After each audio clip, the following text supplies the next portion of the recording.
Rock Solid Musecast Experience with Aaron and Dave. And on the Zoom call, Aaron, Young Lou, all the way from San Antonio, Texas. There's the live studio audience. Yeah, the roaring crowd. Yes. Amen. It's not your first time for a roaring crowd, right? No, sir. All right. So right off the bat, can I just call you Lou, or do I got to call you Young Lou? Sir. Okay. No, you call me Lou. Call you Lou. All right. Just don't call you late for dinner. Exactly. So not poor old Lou, it's Young Lou from San Antonio, and you're a rapper out there, right? Yes, sir. Yes, sir. I heard the album. It's pretty good. And wow, thank you so much. I shot it over to my wife. I said, "What do you think?" She goes, "It's pretty good." And she's like hardcore critic on it. She didn't like anything I send her. She's like, "That's pretty good." So that's a thumbs up. That's 2 thumbs up. So we met you through Ryan Garza. Yes, sir. There's a big Christian music scene going on in San Antonio. It's like blowing up down there. Yeah. It's the Lord is coming back, man. He's recruiting a lot of people. There's a lot of people that are coming from the secular side and that are now doing Christian music. Yeah, and it seems like now, like I'm gonna throw Saving Jackie out there, for example, where they were doing Jackie on acid, and then Jen and Anthony, thank you. Jen and Anthony are doing the whole Saving Jackie thing, and it's, you can clearly hear that it's a Christian band. It's, I don't know, I just find it interesting that San Antonio has become ground zero for Christian music. Amen. Yeah, I mean, you find the same thing? Cool to me too. No, yeah, exactly. I feel exactly the same way. I came from the secular side as well, and Ryan Garza from Reborn. I've actually known Ryan since 1999. We've been friends since we were like 8 years old. That's my best friend. Wow. So we started. A lot of people don't know that because he's like on the rock side, I'm on the hip hop side. But we started actually doing Christian. We started actually rapping together, and then he started doing Christian rap in 2016. And that's when he was taking me to church with him. I was going to church, but I was real 1 foot in, 1 foot out. I just go on Sunday and then go about my business. And then back in November is when I really got committed. And when you hear something for so long, it starts getting embedded in your mind. And I started realizing, man, I don't need to be in the club. I don't need to be out here. What am I doing? I'm getting older. I'm not young Lou anymore. I'm about to be old Lou. And so when I started doing Christian hip hop, I looked back and I was like, yo, like Ryan used to be doing music for the world. Now he's doing Christian music, Christian rock. I'm doing Christian hip hop. And I started looking around, and a lot of my friends, when I first started rapping, who now have their own platforms and stuff, they're coming to Christ and they're doing Christian music. And it's amazing to see. And I love that San Antonio is, on the move with that. Yeah. It's like there's a giant mine out there. They're just mining these bands, Aaron. Right. Let's talk about your conversion you just talked about last November. Go back to that. Yes, sir. So, back in November, I fell asleep at the wheel. I was out drinking with some friends, not living the life I should be living, just partying it up because I'm running away from all my problems. I'm depressed, anxiety through the roof, PTSD from situations that I put myself in, and hanging with the wrong crowds and stuff. And I was basically trying to find a way out, and I thought going out with friends would, suppress some of that pain. But all it did was make it worse. So one night, I'm out drinking. This is back in November, and I go home. I had actually been up for 24 hours at that point because we leave the club at 2:00. I woke up at 3:00 that morning, and I went to work at 8. Came home at 8:30. I was tired, laying down. My friends, they called me. They said, "Hey, we want to go out." And with me, you don't gotta do too much convincing. We're going. All right, cool. So we go. By the time I get home, we're right at about 24 hours. I get in the car. I go home afterwards, and somehow, some way, I don't know if it was just the road, the quietness, I fell asleep. And I actually made it pretty far, believe it or not. So I don't know if I was in and out of sleep or what, but all I remember is falling asleep and waking up to the impact of my car being flipped over off the highway. Something off the highway. Wow. And I just remember like everything, like the whole front of my car just falling off, like headlights falling off. I just started over everything, and I totaled the whole front end of my car and flipped over. And I actually got out of the car. I don't know if it's because I was asleep, if I was drunk, I don't know. But I got out of the car and I looked at my vehicle and I said, "Wow, I just fell asleep at the wheel. Like, not a scratch on me. Like, I'm fine." At that moment, I instantly heard God say, because I had been in the church in 2016 for 5 years up until last November, and I heard God tell me, He's like, "I spared you," and I'm like, "Yo," like, because I already knew the gospel from being in church, and I was just living a double life. I'm in church Sunday, but I'm at the club Sunday night, you know. And I heard God tell me, "I spared you," and I realized, like, yo, I could have gone there. I know where I would have gone had I passed away. And from that moment on, I said, you know what? It's no more games. I'm gonna wholeheartedly live for the Lord. I'm going to change my music. I'm not gonna preach this depression that I'm always talking about in my music. And that was pretty much the start of it. Back in November, it was the accident. A near-death experience is what got me close to God. Wow, that's quite a story. You know, I think God's was trying to wake you up for a while, and that it took a little more of a nudge to kind of get you. Hey, I'm here. Can you hear me now? Yeah. I agree. Yes, sir. I agree. Yeah. Well, so you were making music before that happened to you, correct? Yes, sir. Did you put out any albums or anything? I have. I've been making music since 2010, right out of high school. Okay. So it's been about 11 years, 10 years up until that point.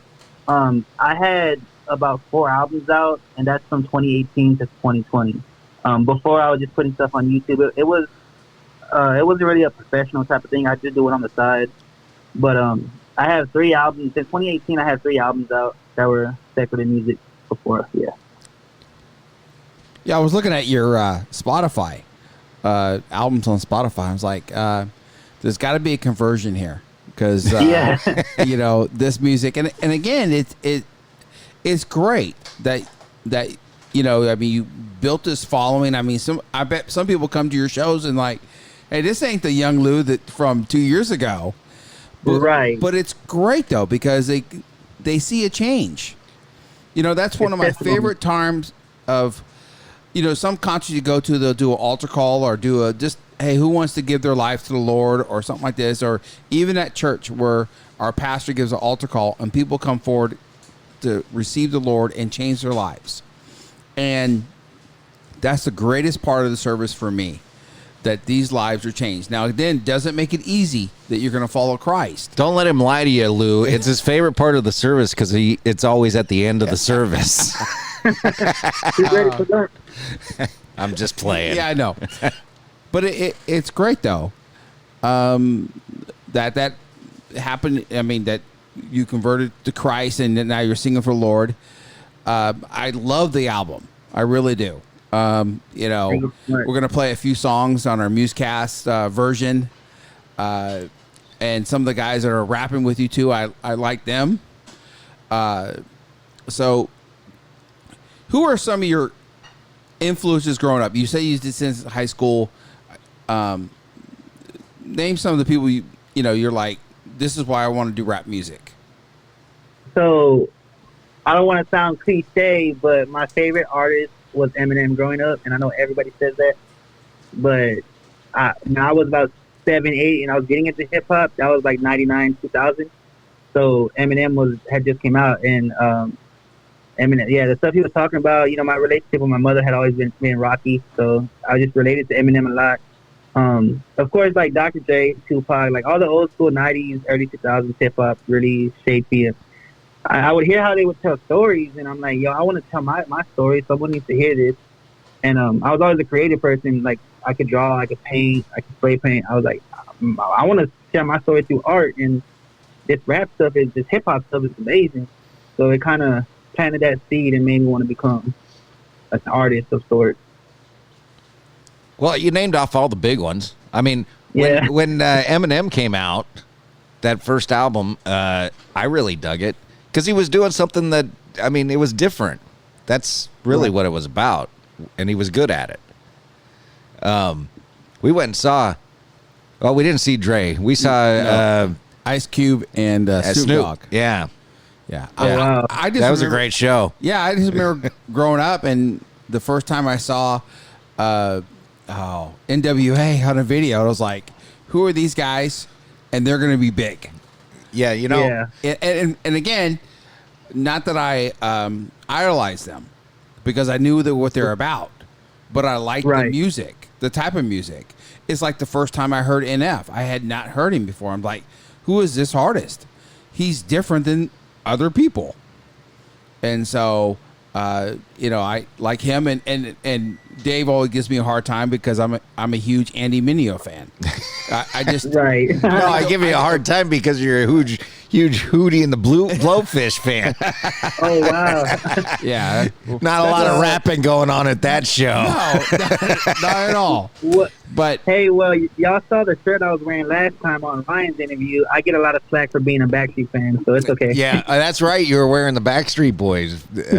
That's all right. You know, I've taken my wife to see New Kids on the Block twice, and I say I'll go again and again. They put on a fantastic show. I'm not a fan, Amen. but they put on a great show. Yes, sir.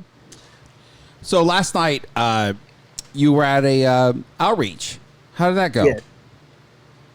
So that outreach, it's funny you asked because that outreach was actually in my old apartment complex that I grew up in. And I hadn't been there in about since I started rapping, because of course I moved out of it. And after high school, I moved out. And it's funny because there's actually not a lot of outreach. I'm from the southeast side of San Antonio. So there's not really a lot of outreaches on this side. It's more on the west side and the east side because those are two predominantly bad parts of town. So it felt good to like come back home, and I felt almost responsible for these kids out here because these kids, all of them know me. Like, not to like, I don't want this to sound like prideful or nothing, but I mean I was like one of the only rappers out of Essential, me, Ryan, and maybe two other people. So like we had one high school in our school district, so a lot of people knew who we were. And going back, a lot of people came out, and I don't think they were all there to hear the gospel. I think they were there to see me because they knew what I used to talk about. So when I went out there and I started, ministering through music, it kind of caught them off guard, but they stayed around. Some of them, I mean, of course, some walked off, but a lot of people stayed around. And it wasn't my event. Somebody had through the event, but there was a lot of other Christian rappers there. And it was just amazing. So when you ask how did it go, it was amazing because I got to go back to the old stomping grounds and preach the gospel. This time I'm preaching the gospel. I'm not here being a ruckus and doing stuff I shouldn't be doing. Is So there for me, any it was just amazing. is there any rivalries when you get a lot of Christian rap artists together? Like in the movie 8 Mile. Yeah. So no, because everybody's there for one. I mean, thank God everybody's there on one accord, and we're all there to minister the gospel. But between me and some of my closer friends in the Christian hip hop community, we always tease each other. I'm like, hey, I bet you this song gets more views than you, right? And it's a thin line that you can walk. But with people who are close to me, like me and Ryan, I tell them, I'm like, hey, so I'm gonna drop a single Friday. He's like, well, what, you're dropping this single on Friday? Well, I'm gonna drop my single Friday. It's a friendly competition nowadays. I say, okay, go ahead. It's a whole nother category, a whole nother genre. And he goes, we'll see. Like me and Ryan, we go at it all the time. But it's more friendly fire this time around. It's not like we're beefing or nothing. All right, just so you're not like beating each other with Bibles backstage or anything like that, right? Exactly. Oh man. Well, so we're gonna do a song here, right, Aaron? Yes, we are. Which one are we doing? Saved by His Grace. Saved by His Grace. So That's it's my favorite off the album. Oh, you're not supposed to say that. You're the first. I love person. them all. Yeah. They're all like my children, and I love them all equally. Every artist we've talked to except you is like, just I like them equally. I just don't really have a favorite. That's all right. That's all right. It's okay to say that you like this one better than the other ones. Yes, that's okay. That's okay. I think we got one I'm artist. so that, I like this one because I get a little more guitar in Yeah. it. That's about what they said. But Well, I'm so transparent. I'll just give it to you. there you go. It. Hey, that's so great. do you ever just put your own stuff on while you're cruising around San Antonio?